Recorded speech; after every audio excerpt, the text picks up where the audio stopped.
வணக்கம். நம்ம சேனல்ல நெறைய வீடியோஸ் போயிட்டுருக்கு. எல்லாருமே அத பார்த்துட்டு கமெண்ட் பண்றீங்க. ரொம்ப சந்தோஷம். ஆ நெஞ்சு சளிக்காக ஒரு போஸ்ட் போட்டிருந்தேன். அது நல்ல வரவேற்பு இருந்துச்சு. ஆ அதில போட்டிருந்த அந்த பாயிண்ட்ஸ தவிர, நெஞ்சு சளிக்காக வேற என்னெல்லாம் நம்ம பண்ண முடியும்? இயற்கையா நம்ம இதுக்கான தீர்வுகள் என்னென்ன பண்ண முடியும்? அப்படிங்கிறத நம்ம இந்த வீடியோல பார்க்கலாம். முதல்ல வந்து சளி அப்படிங்கிறது உடலின் கழிவு. அத வந்து நம்ம பார்த்து பயப்பட வேண்டாம் ஃபர்ஸ்ட்டு. அத வெளியில லெட் இட் கோங்கிற மாரி அது வெளியில தள்றதுக்கான வழிய தான் நம்ம பார்க்கணும். அதுக்கு இல்லாம அந்த சளிய வந்து உள்ளுக்குள்ளேயே அடக்கி வைக்கிற மாதிரியான மெடிசின்ஸோ எதுவோ நம்ம எடுக்கும்பொழுது, அது பின்னாளையில வேற ஏதாவது தேவையற்ற ஒரு இதுவா மாறக்கூடும். ஒரு இடத்துல எதையாச்சும் ஒண்ணு தேவையில்லாத நம்ம உடல் வந்து வெளியில தள்ள பாக்குது. நம்ம அத தள்ளாம அத அப்படியே உள்ளுக்குள்ளேயே வச்சுட்ருக்கோம் அப்படின்னாக்க, அது வந்து ஒரு ஸ்டேஜுக்கு அப்புறமா அது ஏதாவது ஒரு அக்குமுலேட் ஆயிட்டு ஒரு இடத்துல பாக்ஸ் மாதிரி போட்டு மூடி வச்சுரும். அதுதான் வந்து பின்னாடில கேன்சர் அப்படின்னு சொல்றோம். அதனால ஒரு சளி வருதுன்னா, அத வந்து நம்ம வெளியில தள்றதுக்கு என்ன வழிங்கிறது தான் பார்க்கணும். நம்ம அந்த போஸ்ட்லயும் அத எப்படி தள்றது? அதுக்கான வந்து ஓமவல்லி இலையையும் நம்ம ஒரு பாயிண்ட் குடுத்துருந்தோம். அத பிரஸ் பண்ணிட்டு வெளிக்காலம்பற அத நம்ம இலைய எடுத்துக்கும் பொழுது, இது வந்து இந்த பிரஸ் பண்ணும்பொழுது நமக்கு அந்த தண்ணிய அந்த சார குடிச்சுக்கிட்டேவும் அத பிரஸ் பண்ணணும்.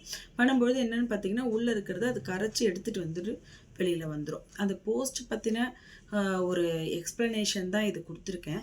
இத தவிர நம்ம வந்து எப்பொழுதும் போலவே ஒரு சுஜோக்ல ஒரு ரெமெடியும் நம்ம நெஞ்சு சளிக்கு பார்க்கலாம். சளி அப்படின்னு எடுத்துக்கிட்டாலே ஃபர்ஸ்ட்டு ரன்னிங் ரோஸ்ல வரும். ஒரு தண்ணியா இருக்கிற மாரி சளி இருக்கும். அதுக்கப்புறம் கொஞ்சம் திக்காகும்.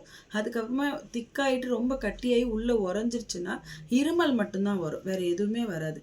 இருமல் வந்துக்கிட்டே இருக்குமே தவிர வெளியில சளி கூட நமக்கு துப்புறதுக்கு வராது. அந்த மாதிரி நம்ம வந்து இதில உறைஞ்சு போன மாரி ஆயிடும். அப்படி இருக்கிறப்போ அந்த நெஞ்சு சளிக்கு இந்த விரல்ல நடு பகுதி இருக்கு இல்லையா? இந்த பகுதியில பூண்டு வந்து தோலோடு எடுத்துக்கணும். அதை கட் பண்ணோம் அப்படின்னாக்க இப்படி பிரித்து பார்த்தோம்னா அது நிஜமாவே நம்மளோட லங்ஸ் மாதிரியே இருக்கும். இதே மாதிரி தான் நம்ம உடல் உறுப்புக்கு ஒரே ஒத்த உருவத்தில் வந்து நிறைய வந்து காய்கறிகளும் பழங்களும் வந்து படைக்கப்பட்டிருக்கு. இன்னொரு எக்ஸாம்பிள் அதில் பார்த்தீங்கன்னாக்கா காது மாதிரியே தான் நம்மளுடைய காளான் இருக்கும். காளானை நம்ம நிறைய எடுத்துக்கும் பொழுது நம்ம கிட்னி வந்து ஸ்ட்ரென்தன் ஆகும். கிட்னி தான் காதுடைய உள்ளுறுப்பு.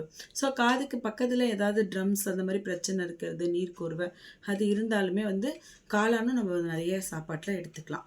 இந்த பூண்டை வந்துட்டு அந்த சாறு உள்ள பகுதி இருக்கு இல்லையா, அது வந்து உங்களை ஸ்கின் டச் பண்ணுற மாதிரி வச்சுட்டு ஒயிட் டேப் போட்டு ஒட்டணும். இந்த ரெமெடியை யார் வேணால் பண்ணலாம்.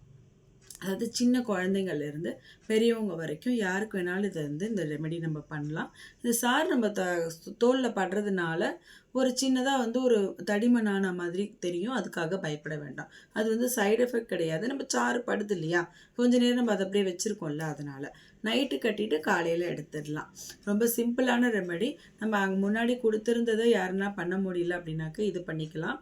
இன்னொன்று அந்த ஆரவல்லி ஓமவல்லி வரைச்சிட்டு இந்த இடத்துல ப்ரெஸ் பண்ண சொன்னேன் இல்லையா, இந்த பாயிண்ட்டை வந்து ப்ரெக்னெண்ட்டாக இருக்காங்க அப்படின்னா ப்ரீவியஸ் மந்த்ஸில் இது பண்ண வேண்டாம்.